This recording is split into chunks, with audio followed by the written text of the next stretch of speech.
한동안 우리가 계속 그 욥기를 살피다가 하박국으로 갔다가 다시 디모데 후서로 갔다가 이제 어제부로 다시 욥기로 돌아왔습니다. 그 본문 앞에 그 내용을 아주 짧게 요약하자면 욥이 까닭없는 고통을 당하다가 그 중에 욥의 세 친구가 방문하였고 그들은 인과응보식의 고정관념에 갇혀서 욥에게 너의 고난은 네가 뭔가 큰 잘못을 했기 때문에 당하는 것이다 라고 이야기를 하는 것에 대해서 욥이 나는 이런 고난을 당할 만한 잘못을 한 적이 없다라는 그런 항변을 계속 하였고 그런 내용들이 주를 이루었습니다.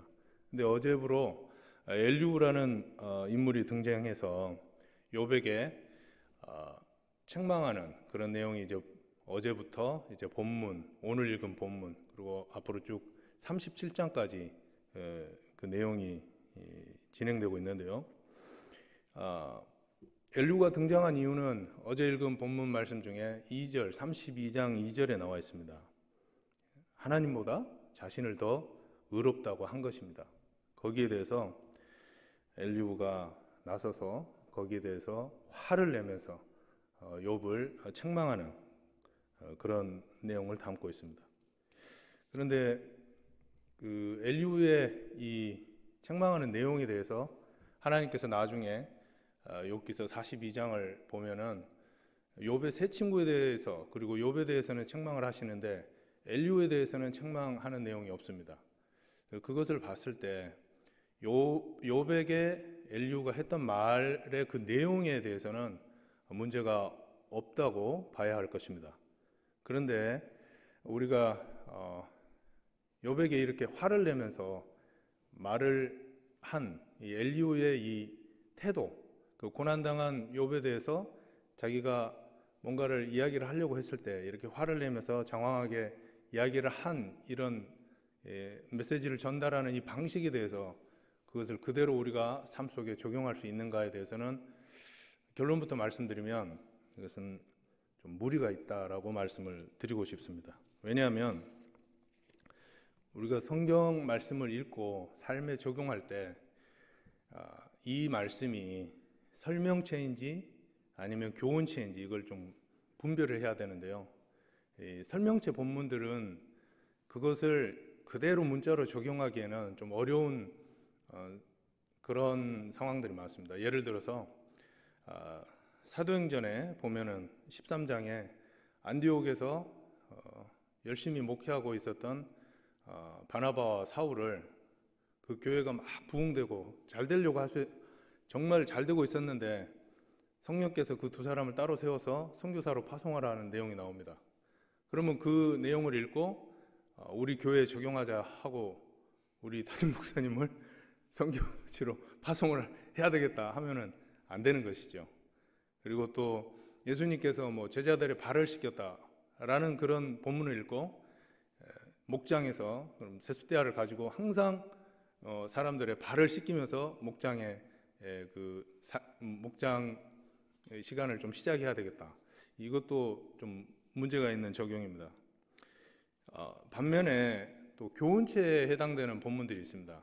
대체로 교훈체에 해당되는 본문들은 그냥 그대로 적용하면 되는 그런 내용들이 대부분입니다. 예를 들어서 에베소서 4장 32절 말씀 보시면 서로 인자하게 하며 불쌍히 여기며 서로 용서하기를 하나님이 그리스도 안에서 너희를 용서하심 같이 하라. 이 말씀은 그냥 적용하면 됩니다. 그래서 이제 대부분의 교훈체는 다 그렇다는 건 아니지만 그대로 삶에 적용하면 무리가 없는 내용이고, 근데 설명체의 본문들은 그대로 삶에 적용하면은 좀 문제가 되는 그런 본문들이 대체로 많습니다. 그렇다면 이 고난당하고 있는 욥, 그러니까 고난당하고 있는 우리 지체들을 위해서 우리가 그분들이 그 고난 중에 있을 때 혹시나 그 믿음이 흔들리고 좀 신앙의 모습을 잘 지키지 못할 때 그때 우리는 어떻게 해야 될까? 거기에 해당하는 교훈체에 해당하는 그런 본문 두 가지를 살피면서 이제 은혜를 나누고자 합니다. 사실 이 고난의 문제는 굉장히 심각하고 어려운 문제입니다. 지난 주일날 목사님께서 그 말씀을 전하시는 중에 서두에 1940년대 중반에 미국을 강타했던 미국이 가장 많은 영향력을 끼쳤던 세 명의 복음 전도자 빌리 그레함과 그 다음에 척 템플턴, 그 다음에 브론 클리포드 이 세 사람에 대해서 이야기를 하시면서 빌리 그레함은 끝까지 믿음을 지켰는데 나머지 두 사람은 믿음을 잃었다라고 말씀을 하셨습니다.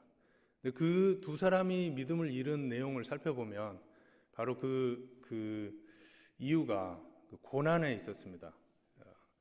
브론 클리포드는 아이를 2명 낳았는데 아이 둘 다 다운 신드롬이었습니다.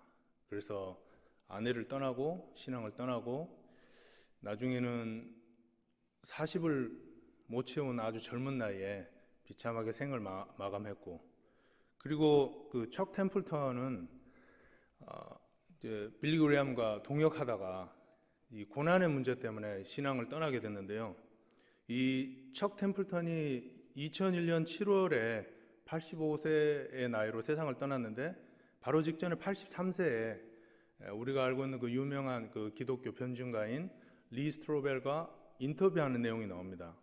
리 스트로벨이 이렇게 묻습니다.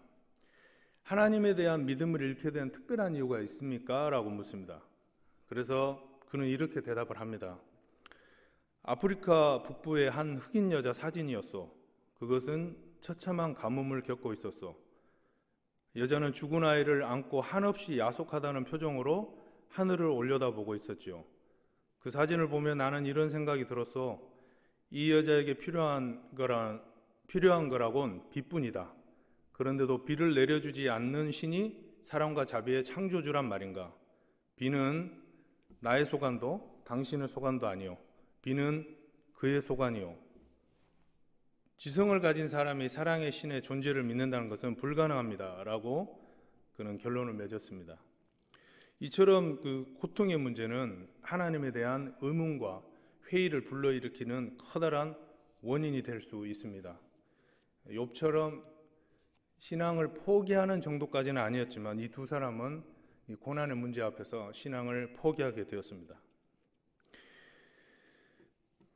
사실 고통 중에 있을 때 그 고통을 토로하는 그런 기도 자체는 문제가 되지 않습니다.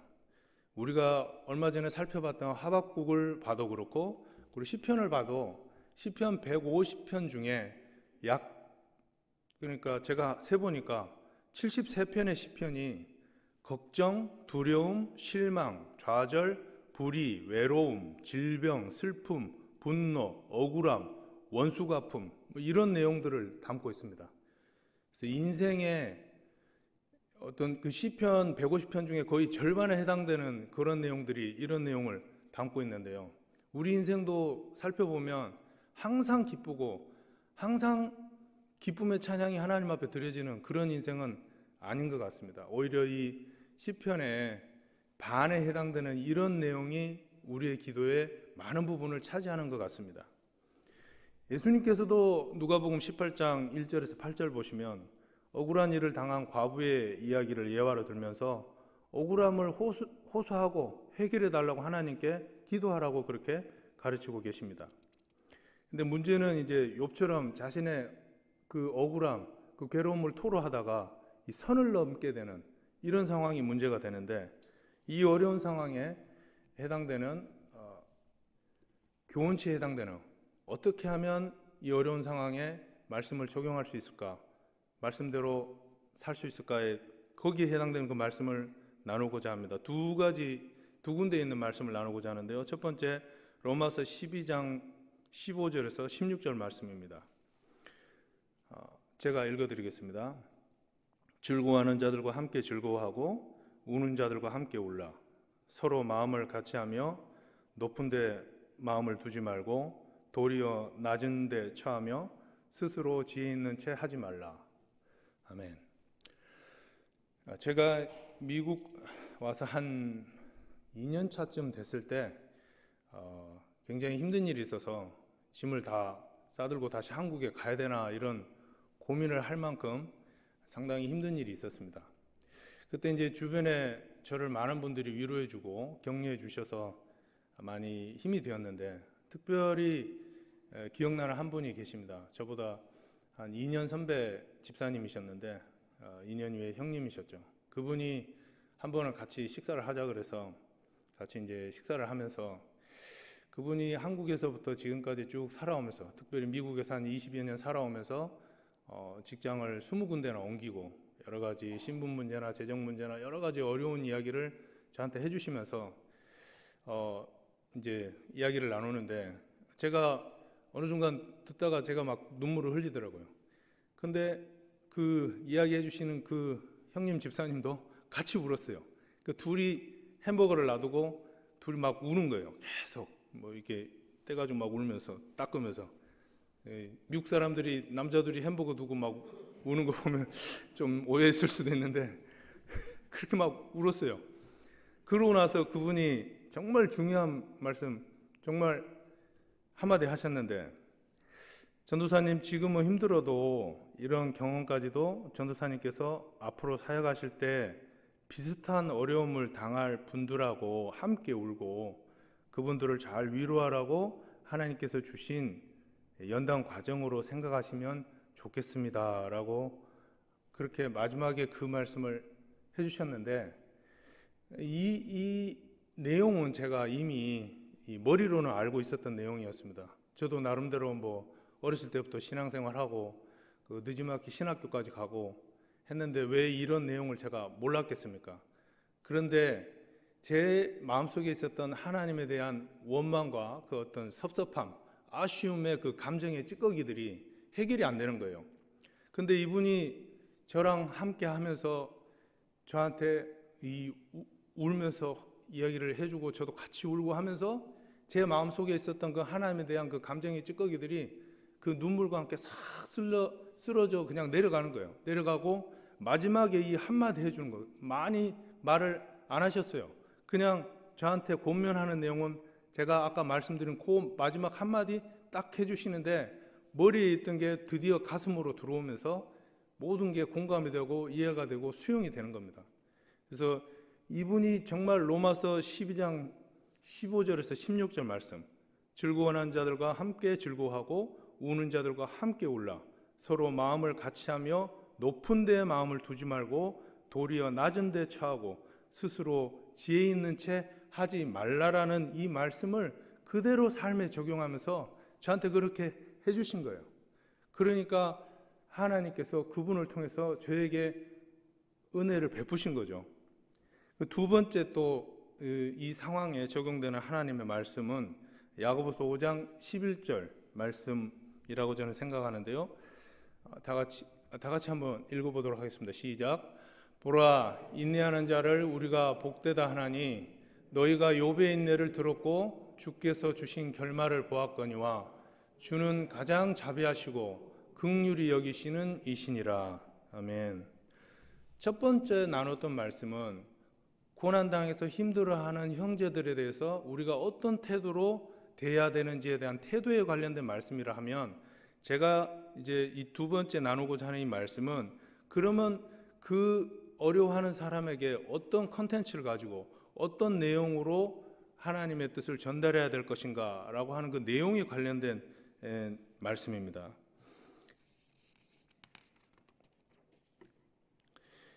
성경에서는 우리가 현재 당하고 있는 고통의 원인과 이유에 대해서 모든 것을 다 세세하게 일일이 설명하지는 않습니다. 그런데 이 본문의 말씀처럼 분명한 것을 가르치는데 하나님께서 자비와 긍휼이 풍부하다는 것입니다. 그것을 바로 욥의 이야기를 통해서 이야기를 해주고 있습니다. 그래서 이 욥에 대한, 욥을 읽었을 때 우리가 가져야 될 이 관점, 그 해석의 기본 틀이 바로 이 야고보서 5장 11절의 말씀입니다. 하나님께서는 가장 자비하시고 가장 긍휼이 풍성하신 분이라는 사실을 알고 그것을 보고 욥을 봐야지, 욥을 잘못 해석하시는 분들은 가끔 하나님을 그 그리스 로마 신화에 나오는 그 아주 그 저급하고 저열한 그 사람들을 괴롭게 하고 힘들게 하면서 즐거움을 느끼는 그런 그렇게 잘못 해석하는 분들이 있는데, 특히 자유주의 신학자들이 절대 그렇지 않습니다. 야고보서 5장 11절 말씀으로 욥을 읽고 해석해야 될 것입니다. 그래서 우리는 정말 어려운 상황에서, 처절한 그 고통 중에 그 내면의 그 갈등 속에서도 그 상황에 짓눌려서 믿음을 포기하거나 낙심에 빠지지 않기를 소망합니다. 서두에 언급한 빌리 그레함이 다른 두 사람들과 다르게 믿음을 끝까지 지켰는데, 그의 자서전에 그는 이렇게 고백합니다. 자기의 그 친한 동력자였던 척 템플턴이 믿음을 버리고 탈선하였을 때 자기도 힘들었다고 합니다. 그의 자서전의 고백입니다. 제가 읽어드리겠습니다. 하나님께 최대한 솔직히 털어놓으려고 했으나 아직 입 밖으로 나오지 않은 말이 있었다. 마침내 성령의 도움을 힘입어 나는 이렇게 고백하였다. 아버지, 믿음으로 성경이 아버지의 말씀인 것을 받아들이겠습니다. 지식적인 의문과 의심보다 믿음을 더 앞자리에 두겠습니다. 성경이 하나님의 영감으로 된 말씀임을 믿겠습니다. 눈에 눈물이 젖은 채로 무릎을 일으켰을 때 지난 몇 달간 느끼지 못한 하나님의 능력을 체험하였다. 여기 이 고백이 되게 중요한데요. 의심이 다 풀린 것은 아니었지만 가장 중요한 다리를 건넌 셈이었다. 내 영혼 내부에서 벌어진 영적 전투에서 싸워 이겼음을 나는 머리와 가슴으로 알 수 있었다. 기도하시겠습니다.